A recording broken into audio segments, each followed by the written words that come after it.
Hi, I'm Ismail, co-founder of Tinkermind, and I'm in the operations manager and in charge of Maker products.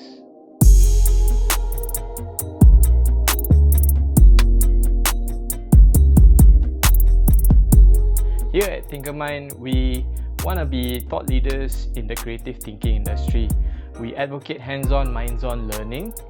When someone is learning, we want them to think through what they are learning, what they are going through at that point in time. When you build something, when you design something, what thoughts are in your mind when you're going through that process? That's what we want to advocate. When you create something, you might be thinking, is that the way I want to do it? Is this the way this should be designed? Are there any ways to improve?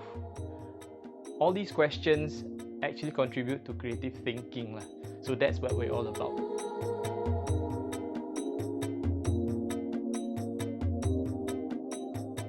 When I first heard about CraftLaser, or actually before I heard about CraftLaser, whenever I thought about laser cutting, I always assumed that it's gonna be a higher class of laser, and not everyone can use it.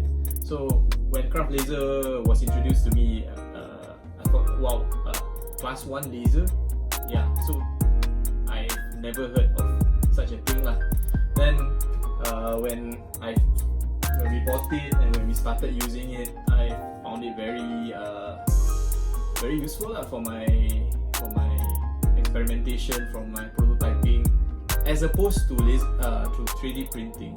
Laser cutting is faster. Of course, Tinkermind does a lot of 3D printing as well, but we also transition into laser cutting this year. So laser cutting, I find I can create faster. I can create prototypes faster. Some of the things that we have made with the laser cutter, because we have a sister company called CraftLaser, who specializes in crafting and weaving and things like that. So we have experimented actually with different types of looms. We released one for the public not too long ago, free of charge back then. But these are some of the designs that I've come up with throughout the several months that we've had the laser cutter. Yeah, so things like this,